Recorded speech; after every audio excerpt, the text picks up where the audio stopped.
한 주간 지역 정치권 소식 전하는 주간 정치 순서입니다. 달빛 고속철도 특별법이 국회를 통과했습니다.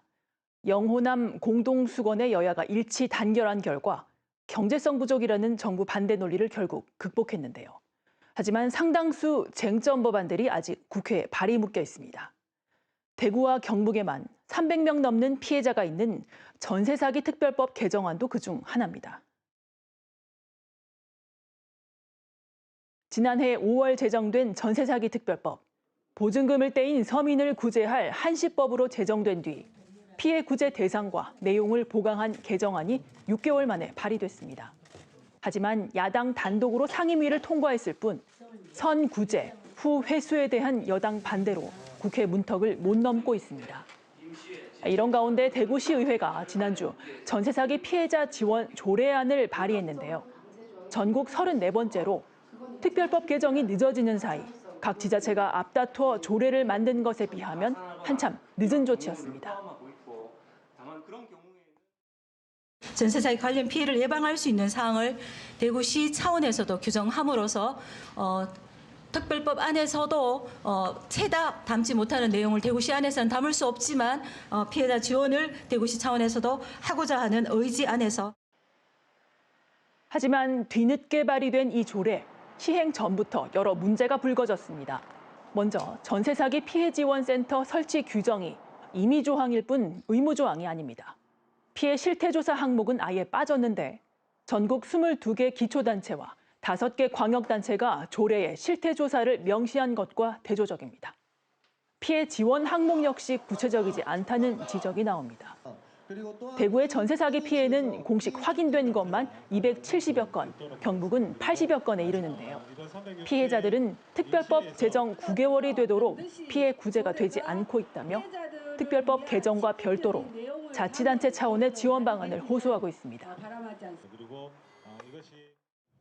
제가 10년간 모아놓은 재산이, 노력이, 세월이 모두 허망하게 사라졌습니다. 저는 정말 묻고 싶습니다. 왜 돌려주어야 하는 돈을 돌려주지 않아도 임대인은 아무런 노력을 하지 않아도 잘 살고 있는 건지. 대구시의회는 조례를 시행한 뒤 보완점은 개정해 나가겠다고 밝혔습니다. 하지만 조례의 근거가 되는 특별법 개정안이 총선 쟁점 법안으로 떠오른 상황에서 대구시나 시의회가 제도 마련에 얼마나 적극적으로 나설지는 의문입니다. 정치가 시민에게 가장 가까이 다가가는 때 선거를 앞두고 민생 법안이 정쟁의 도구가 돼선 안 될 텐데요. 전세 사기 피해를 최대한 구제할 실효성 있는 대책을 세우는데 정치가 능력을 보여줘야 할 때입니다. 다음 소식입니다. 대구 경북에서 친박 정치인들의 출마가 잇따르고 있습니다. 박근혜 전 대통령이 정치적 고향 대구 달성으로 내려온 이후 처음 치러지는 총선이어서 파장이 주목됩니다. 친박 좌장 최경환 전 경제부총리가 경산에서 무소속 출마를 선언했습니다. 뇌물수수로 실형이 선고된 전력 때문에 공천이 어렵다고 판단했기 때문으로 보이는데요. 대통령을 지키지 못하고 정권을 빼앗긴 자신을 책망하며 묵묵히 정치적 책임을 떠안았단 말로 박 전 대통령과의 인연을 드러냈습니다. 지난주엔 최측근 유영하 변호사가 대구 달서 앞 출마를 선언했고 김재원, 조원진, 이완영 등 다른 친박 인사들도 속속 예비 후보로 등록했습니다.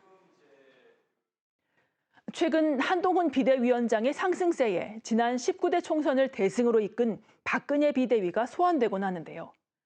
12년 전 선거의 여왕은 그때만큼의 힘을 발휘하지 못할 거란 게 대체적 분석입니다. 하지만 겹치는 여당의 내홍 속 시계 제로인 총선 전국에서 친박 역시 하나의 변수인 것만은 분명해 보입니다. 주간 정치였습니다.